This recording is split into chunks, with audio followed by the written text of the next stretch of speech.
दोस्तों, हम बात करने जा रहे हैं आज एक ऐसी महिला की जिन्होंने अपने काम से सबका दिल जीत लिया, जो अपने आप में एक मिसाल है कि हजार अनाथ बच्चों को इन्होंने कैसे पाला, जिनको इन्होंने गोद लिया और पालने के लिए रेलवे स्टेशन पर भीख मांगती थी। आइए जानते हैं इनके बारे में। एक समाज कार्यकर्ता होने के चलते सिंधुताई सपकाल आज पूरे भारत में एक मिसाल बन गई है। उनके द्वारा किया गया अद्भुत कार्य लोगों के लिए प्रेरणा है। सिंधुताई को अपने शुरुआती जीवन से संघर्षों का सामना करना पड़ा, लेकिन जैसे उन्होंने अपने जीवन में देखा यह दूसरों लोगों के चेहरे पर नहीं देखना चाहती थी।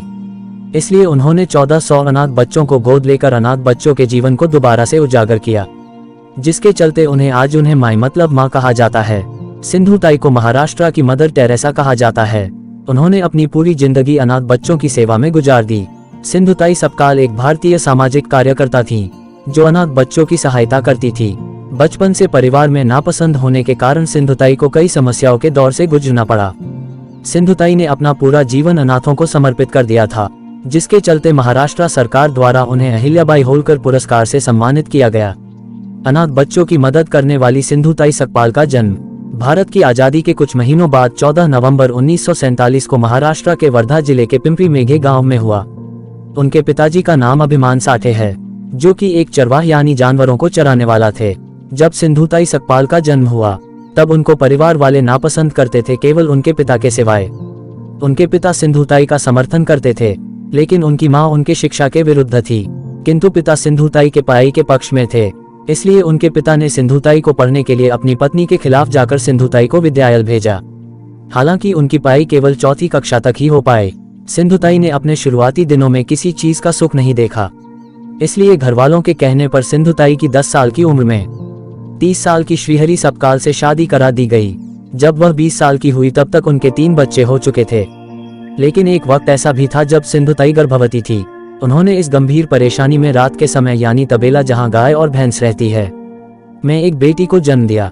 जब सिंधुताई को घर का सहारा नहीं मिला, तो वह अपनी बेटी के साथ रेलवे स्टेशन पर रहने लगी तथा अपना और अपनी बेटी का पेट भरने के लिए भीख मांगनी पड़ी।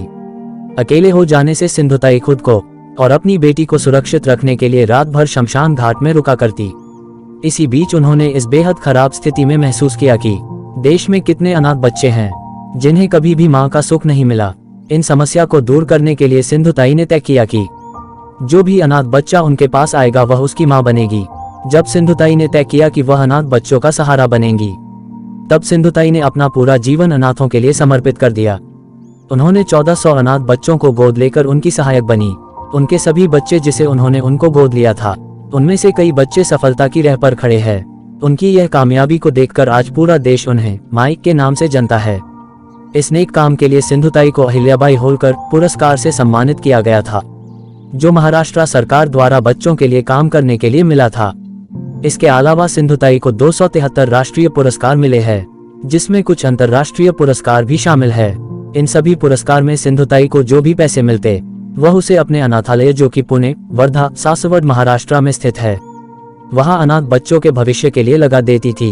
उन्हें DY institute of technology and research Pune की तरफ से डॉक्टरेट की उपाधि भी मिल चुकी है। यह थी सिंधुताई के जीवन के संघर्ष की कहानी, जिन्होंने अपना समस्त जीवन अनाथ बच्चों के पालन पोषण में न्योछावर कर दिया, जो एक मिसाल पेश करती हैं तथा सबके लिए एक प्रेरणा का स्रोत बनती हैं। जीवन का सही सार यही है, एक दूसरों की मदद करके उनको एक अच्छी जिंदगी देना, जिसको साकार किया है सिंधुताई ने। Thank you for watching this video. Please subscribe and promote.